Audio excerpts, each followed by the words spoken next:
कैसे हो आप सब? आई होप कि बढ़िया होंगे। हम पढ़ रहे थे नेम रिएक्शन के बारे में। पिछले लेक्चर में हमने देखी थी एक बहुत ही बढ़िया नेम रिएक्शन जिसका नाम था सैंडमेयर रिएक्शन।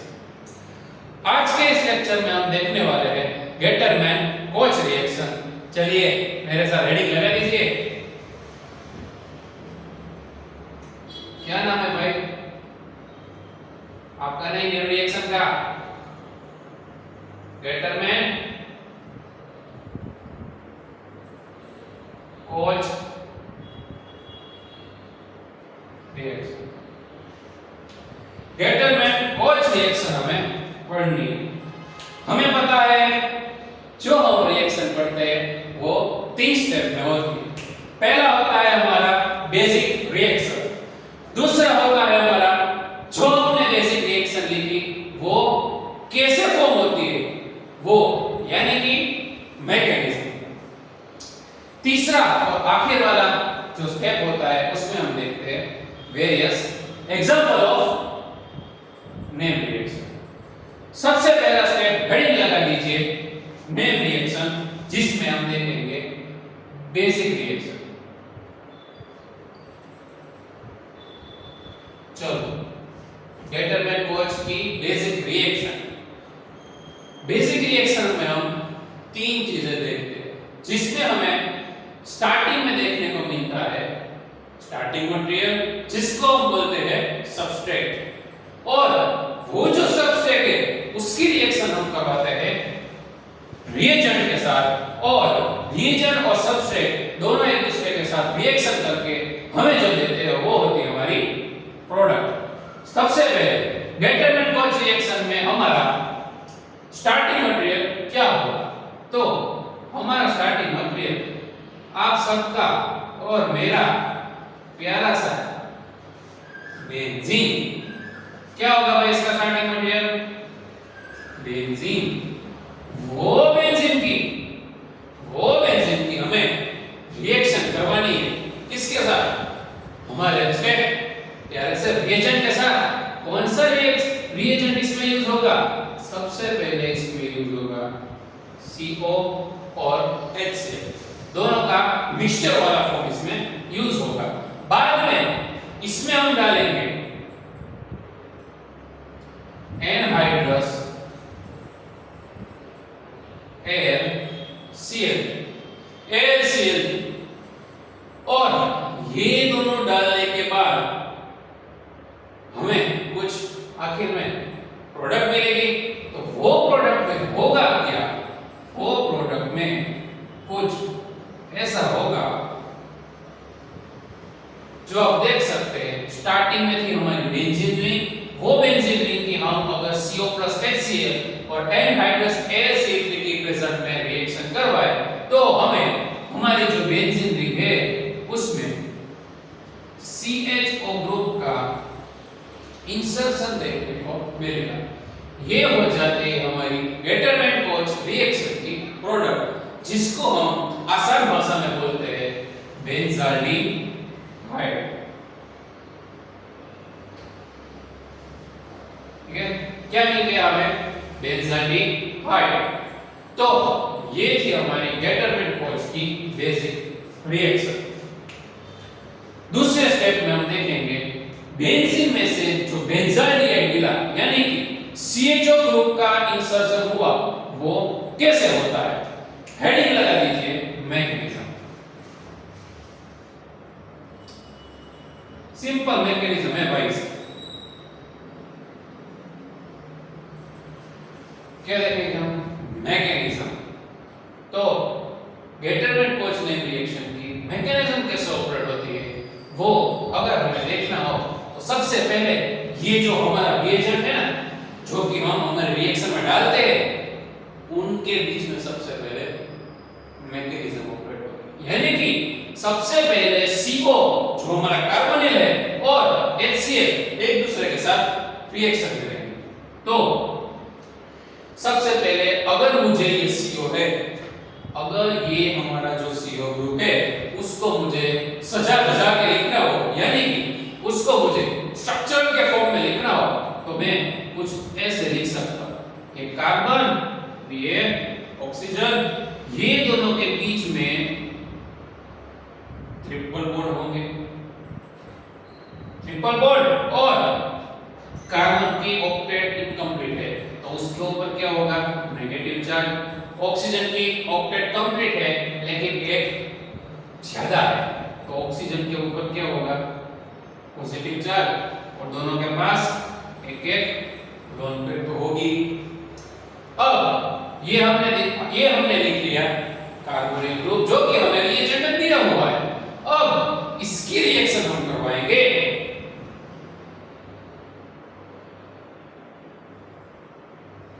HCl के साथ। क्या है HCl? हाइड्रोक्लोरिक एसिड के साथ हम इसकी रिएक्शन करवाएंगे। अब आप देखो स्टार्टिंग मटेरियल में एक नेगेटिव चार्ज है और एक पॉजिटिव चार्ज है। पॉजिटिव चार्ज को भी स्टेबल होना है और नेगेटिव चार्ज को भी स्टेबल होना है, दोनों को एक साथ स्टेबल होना है। तो कैसे होगा? आपको पता है कि नेगेटिव चार्ज क्या करता है, नेगेटिव चार्ज यानी कि उसके पास इलेक्ट्रॉन ज्यादा है, उसके पास इलेक्ट्रॉन ज्यादा है मतलब उसके पास इलेक्ट्रॉन रिचनेस ज्यादा होगी। अगर उसके पास इलेक्ट्रॉन रिचनेस ज्यादा होगी तो वो अपने इलेक्ट्रॉन डोनेट करके बॉन्ड बनाने के लिए कैपेबल होगा। क्या बोला मैंने? अगर उसके पास इलेक्ट्रॉन ज्यादा होंगे तो वो अपने इलेक्ट्रॉन डोनेट करके बॉन्ड बनाने के लिए कैपेबल होगा। तो होगा क्या, ये हाइड्रोजन और क्लोरीन आप देख सकते हो, हाइड्रोजन और क्लोरीन के बीच में इलेक्ट्रॉन नेगेटिविटी का डिफरेंस बहुत ज्यादा होता है। इलेक्ट्रॉन नेगेटिविटी का डिफरेंस ज्यादा होने के कारण ये जो बॉन्ड है वो इजीली ब्रेक हो सकता है। अगर ये बॉन्ड ब्रेक होगा तो बॉन्ड में क्लोरीन की इलेक्ट्रॉन नेगेटिविटी ज्यादा होने के कारण बॉन्ड के सारे इलेक्ट्रॉन ये क्लोरीन ले लेगा। अगर बॉन्ड के सारे इलेक्ट्रॉन क्लोरीन ले लेता है तो हाइड्रोजन पॉजिटिव चार्ज के फॉर्म में एग्जिस्टेंस रखेगा। अगर वो पॉजिटिव चार्ज के फॉर्म में एग्जिस्टेंस रखता है, इसका सीधा मतलब ये हुआ उसके पास इलेक्ट्रॉन की कमी आई। अगर उसके पास इलेक्ट्रॉन की कमी आई तो वो क्या खोजेगा, वो खोजेगा रिच आदमी, यानी वो पूरे जो हमारे रिएक्शन मिक्सचर में है ना सबसे ज्यादा रिच यानी कि जिसके पास इलेक्ट्रॉन ज्यादा है ना उसको खोजेगा। कहां पे मुझे इलेक्ट्रॉन मिलेगा, कहां पे मिल सकता है, वो इलेक्ट्रॉन रिच वाली स्पीशीज ढूंढेगा और जब भी उसे इलेक्ट्रॉन रिच वाली स्पीशीज मिल जाएगी वो सीधा उसके साथ अटैच हो जाएगा। ये जो हमारी स्पीशीज है उसमें कार्बन के ऊपर नेगेटिव चार्ज है। कार्बन के ऊपर नेगेटिव चार्ज होने के कारण जो हमारा रिएक्शन मास में H+ होगा वो सीधा कार्बन के ऊपर अटैच हो जाएगा, यानी कि ये नेगेटिव चार्ज वो H+ प्रोटॉन है उसको एक्सट्रैक्ट कर लेंगे और हाइड्रोजन को कार्बन के साथ अपना बॉन्ड बना देंगे। तो कुछ ऐसा स्ट्रक्चर मिलता है। ये जो नेगेटिव चार्ज है उसने हाइड्रोजन के ऊपर अटैचमेंट कर दिया और ये जो क्लोरीन है वो बॉन्ड के इलेक्ट्रॉन खींच के चला गया, यानी कि इसमें क्लोरीन के ऊपर नेगेटिव चार्ज जनरेट हुआ होगा। ऐसा कुछ स्ट्रक्चर बनेगा भाई, एक कार्बन उसके बीच में 3 डबल बॉन्ड, ऑक्सीजन उसके ऊपर ये पॉजिटिव चार्ज, ठीक है, और इधर क्या जुड़ जाएगा, इधर जुड़ जाएगा हमारा हाइड्रोजन, ठीक है, इतना हुआ।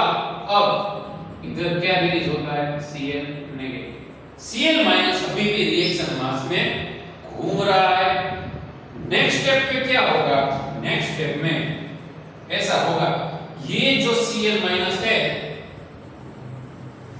ये जो Cl माइनस है वो क्या करेगा भाई, इसको मैं अच्छे से इधर लिखता हूं, ये जो Cl माइनस है वो सीधा वो क्या करेगा, वो सीधा कार्बन के ऊपर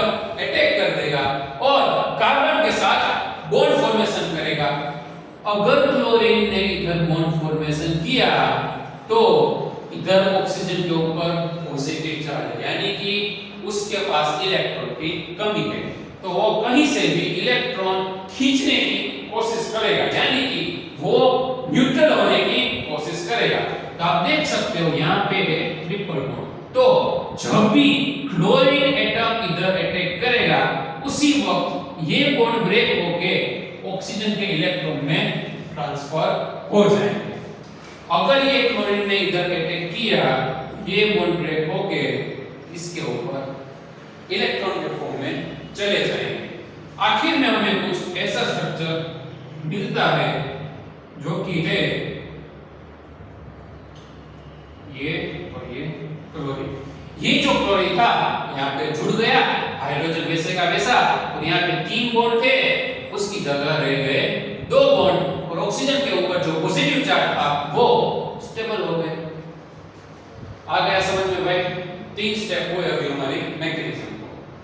इसके बाद वाला स्टेप ये दोनों का तो हो गया, अब बारी इस जो कि है हमारा AlCl3। इसमें अब आगे के स्टेप में AlCl3 अपना रोल अच्छे से निभाएगा। कैसे निभाएगा? तो AlCl3 क्या करेगा भाई? देखो, कार्बन और क्लोरीन बॉन्ड होगा क्या? ये जो क्लोरीन है ना, वो मैं ऊपर की ओर लिखता हूं ताकि आपको अच्छे से समझ में आए। ये ऊपर मैंने क्लोरीन लिख दिया, ठीक है। अब होगा क्या? ये जो क्लोरीन है वो कार्बन के साथ कोवेलेंट बॉन्ड के फॉर्म में है। क्लोरीन बॉन्ड के सारे इलेक्ट्रॉन खींच के AlCl3 के ऊपर अटैक कर देगा, यानी कि AlCl3 वो क्लोरीन को खींच लेंगे। कैसे होगा? ऐसे होगा, इधर ये क्लोरीन ने बॉन्ड के इलेक्ट्रॉन लेके इसके ऊपर अटैक कर दिया, और हम कह सकते हैं AlCl3 ने क्लोरीन को एक्सट्रैक्ट कर लिया, और जो रिलीज होगा जो फॉर्म वो होगा AlCl4-,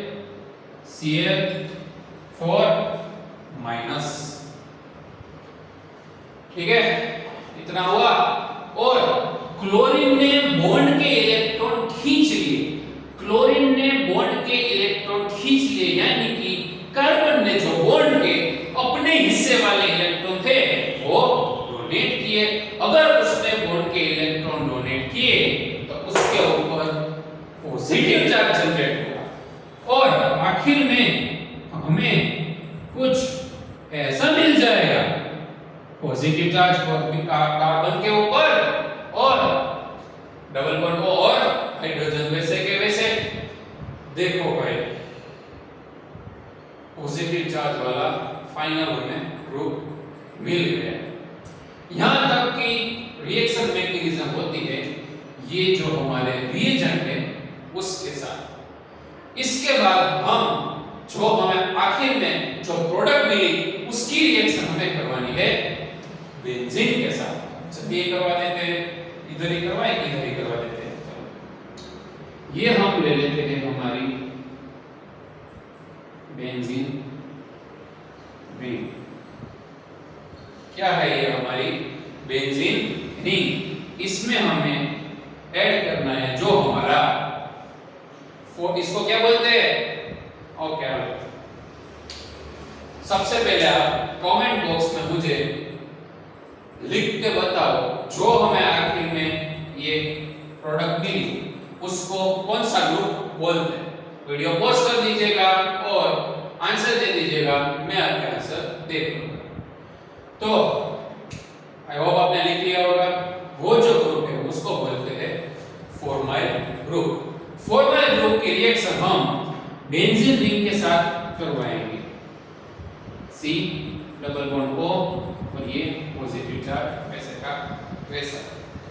देखो आपको ये दो स्ट्रक्चर देख के ऐसा लगना चाहिए कि सर ये तो हमने कहीं पे देखा हुआ है या फिर ये तो हमने कहीं पे पढ़ा हुआ है। याद कीजिए जनरल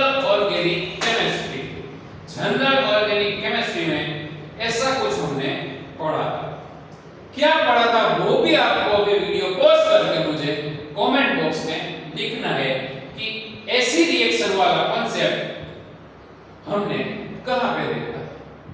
आई होप कि आपने लिख लिया होगा। तो मेरे प्यारे भाइयों और बहनों, हमने ये जो कॉन्सेप्ट था जनरल ऑर्गेनिक केमिस्ट्री का दूसरा लेक्चर जो कि था ARSE, क्या था? ARSE, aromatic electrophilic substitution reaction, जिसमें हम क्या करवाते थे? इलेक्ट्रोफाइल का रिंग में सब्स्टिट्यूशन होता था। चलिए, इसमें ये इलेक्ट्रोफाइल का सब्स्टिट्यूशन हमें ये बेंजीन रिंग में करवाना है। तो कैसे होगा? बेंजीन रिंग में 3 डबल बॉन्ड होते हैं, ठीक है? उसमें से एक डबल बॉन्ड ब्रेक होगा और उसका जो क्लीवेज है वो हेटेरोलाइटिक होता है। और हेटेरोलाइटिक क्लीवेज क्या होता है तो आपको मैं मोटा-मोटा बता देता हूं। 2 प्रकार के क्लीवेज होते हैं, एक होता है होमोलाइटिक क्लीवेज और दूसरा होता है हेटेरोलाइटिक क्लीवेज। होमोलाइटिक क्लीवेज में अगर बॉन्ड ब्रेक होता है तो एक लेगा तू, एक लूंगा मैं। क्या बोला मैंने? एक इलेक्ट्रॉन मैं लूंगा और एक इलेक्ट्रॉन तू लेगा। वो कौन सी मूवी है? वो उसमें आता है ना, एक तेरा और एक मेरा। हाँ, तो ऐसा ही इसमें होता है।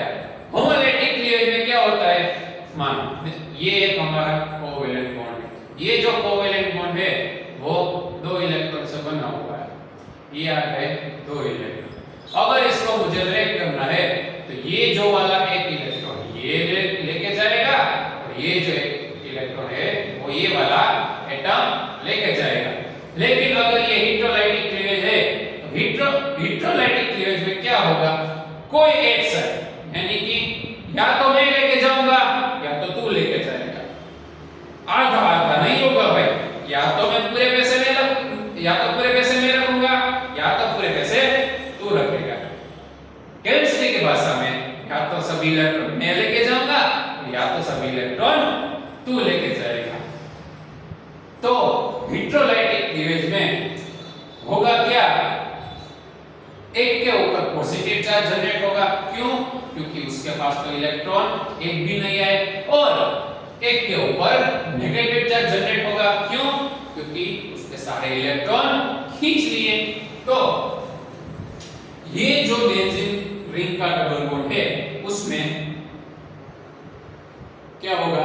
हेटेरोलाइटिक क्लीवेज होगा। और इसका स्ट्रक्चर कैसा बनता है वो मैं आपको समझ में आए इसलिए इधर बना देता हूं। चलिए ना हम रिएक्शन में लिखते हैं। चलो, इसका रिएक्शन क्या होगा? ऐसा पूछो, ये जो बॉन्ड था वो ब्रेक हो गया था। मान लो कि ये जो बॉन्ड है वो इस तरफ ब्रेक होता है। कहां पे? ये जो बॉन्ड है वो इस तरफ ब्रेक होता है। तो बॉन्ड के इलेक्ट्रॉन ये पोजीशन के ऊपर आ जाएंगे। अगर बॉन्ड के सारे इलेक्ट्रॉन ये पोजीशन पे आ जाएंगे तो उसके ऊपर क्या चार्ज जनरेट होगा? उसके ऊपर नेगेटिव चार्ज जनरेट होगा। और ये बाकी के बचे कुछ 2 इलेक्ट्रॉन तो मैं 2 डबल बॉन्ड तो वैसे के वैसे लिख देता हूं। अगर इधर नेगेटिव चार्ज जनरेट हुआ तो यहां पे पॉजिटिव चार्ज जनरेट होगा, वहां पे पॉजिटिव चार्ज जनरेट होगा। अब होगा क्या? ये जो हमारा इलेक्ट्रोफाइल है क्या है? हमारा इलेक्ट्रोफाइल है वो पॉजिटिव साइड क्या करती है? इलेक्ट्रॉन को खोजती है, यानी कि इलेक्ट्रॉन रिच वाली साइड को खोजती है और उसके साथ ज्वाइंट हो जाती है। तो ये जो नेगेटिव चार्ज है वो क्या करेगा? इसके साथ सिंपल जुड़ जाएगा और आखिर में हमें कुछ ऐसा मिलेगा जिसको मैं आपको ड्रॉ करके बताता हूं। नेगेटिव चार्ज के जाना C डबल बॉन्ड O और H, यानी कि फॉर्माइल ग्रुप है।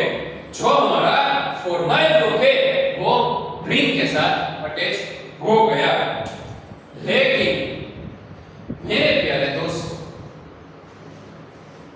कुछ गलत हुआ, मतलब ये तो सही है लेकिन बेंजीन रिंग में कुछ गलत हुआ। देख के बताओ क्या गलत हुआ।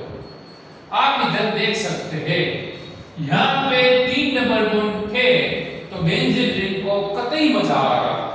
क्या हो रहा? बेंजीन रिंग को कतई मजा आ रहा था। क्यों? क्योंकि उसमें डीलोकेलाइजेशन था।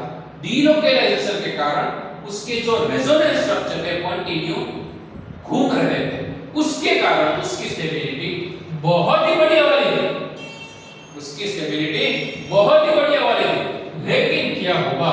आ गया हमारा फॉर्माइल ग्रुप और फॉर्माइल ग्रुप ने किया क्या?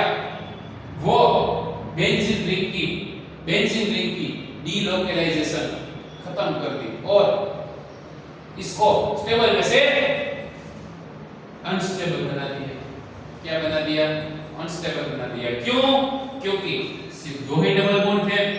पहले 3 डबल बॉन्ड होने के कारण हमारा स्ट्रक्चर था एरोमेटिक, लेकिन एक डबल बॉन्ड कम हो गया जिसके कारण 4 पाई इलेक्ट्रॉन और हमारा स्ट्रक्चर हो गया एंटी एरोमेटिक, जो कि भयंकर अनस्टेबल होता है। अब इसको तो स्टेबल होना है। ये जो हमें इधर मिला उसको स्टेबल, अब इधर पॉजिटिव चार्ज रहेगा, इतना रह गया। अब देखो ये जो स्ट्रक्चर है वो अनस्टेबल होता है, ठीक है। अब इसको क्या होना है? इसको स्टेबल होना है। तो क्या करेगा?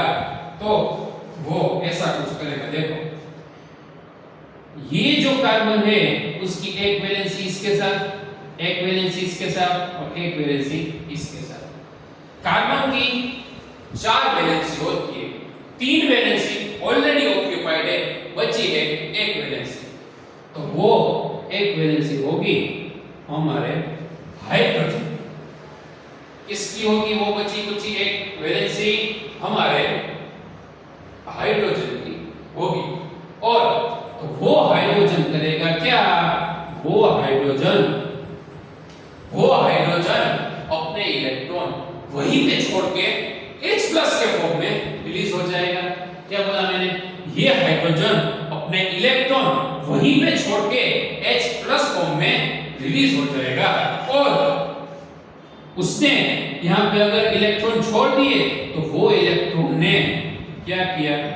इधर डबल बॉन्ड का फॉर्मेशन कर दिया और आखिर में हमें कुछ ऐसा स्ट्रक्चर मिलता है भाई।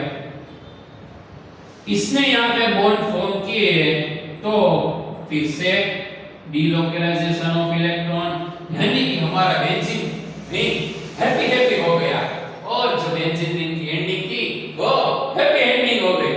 तो यहाँ पे C डबल बॉन्ड O, यानी कि जो CHO ग्रुप है वो तो वैसे का वैसा ही रहेगा। अब H+ फॉर्म रिलीज हुआ तो वो जाएगा इधर। आखिर में जो हमने रिएजेंट डाले हैं वो वापस तो मिलने चाहिए ना। तो आप देख सकते हो इधर क्या है? AlCl4 रिलीज हुआ था। तो ये AlCl4 में से हाइड्रोजन क्लोरीन के साथ बॉन्ड बना लेगा और आखिर के स्टेप में रिलीज होगा AlCl3 और HCl। ये दोनों आखिर के स्टेप में रिलीज हो गए और फाइनल स्टेप में हमें हमारी प्यारी सी प्रोडक्ट जो कि इधर है वो मिल जाएगी। ये थी हमारी गटरमैन कोच की मैकेनिज्म, उसकी एप्लीकेशन हम कैसे लिखते हैं वो आपको अच्छे से आता है। तो एप्लीकेशन रहेगी आपकी प्रसारित, जिसको हम बोलते हैं होमवर्क, ठीक है। एप्लीकेशन आपको खुद से लिखनी है। चलिए फटाक से देख लेते हैं हमारे गटरमैन कोच रिएक्शन।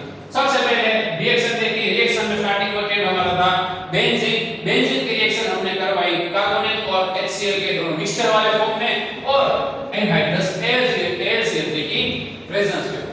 रिएजेंट ने स्टार्टिंग मटेरियल के साथ रिएक्शन की और फाइनल में हमें जो प्रोडक्ट मिली वो थी हमारी बेंजाल्डिहाइड। अब ये रिएक्शन कैसे प्रोसीड हुई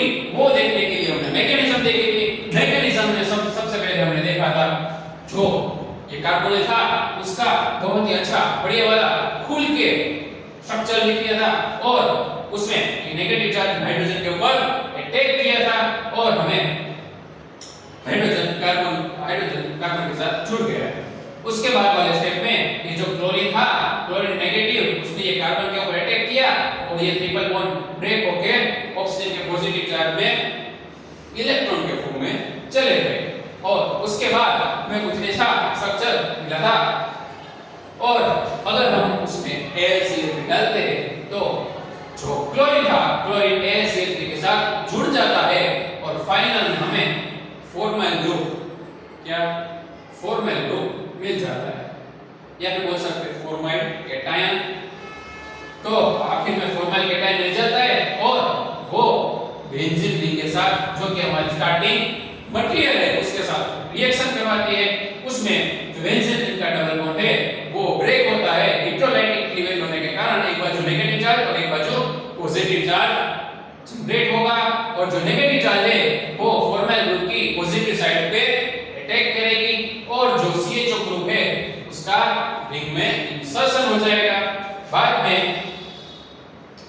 जो तीन डबल बॉन्ड थे जो कि बहुत ही बढ़िया वाले स्टेबल थे उसमें से डबल बॉन्ड हो गए जो कि बहुत ही बढ़िया वाले अनस्टेबल थे। तो उसमें फिर से स्टेबिलिटी को डालने के लिए हाइड्रोजन अपनी कुर्बानी देगा और बॉन्ड के इलेक्ट्रॉन वहीं के छोड़ के जाएगा और बॉन्ड फॉर्मेशन करेगा। बाद में आखिर के स्टेप में AlCl3 और HCl रिलीज होता है और आखिर के स्टेप में हमें हमारी प्रोडक्ट जो कि है बेंजल्डिहाइड वो अच्छे से मिल जाती है। तो ये थी गेटरमैन-कोच रिएक्शन। अच्छे से देख लीजिएगा, अच्छे से पढ़ लीजिएगा और अच्छे से याद रख लीजिएगा। 2-3 बार लिख लीजिएगा और एक बार आप लिख लीजिएगा। अच्छे से याद हो जानी चाहिए। इसमें से क्वेश्चन भी बहुत ही बढ़िया वाले आते हैं जो कि हम आगे जाके सॉल्व करने ही वाले हैं। आज के लेक्चर में इतना ही। मिलते हैं नए लेक्चर में कुछ नई सी रिएक्शन के साथ। Thank you.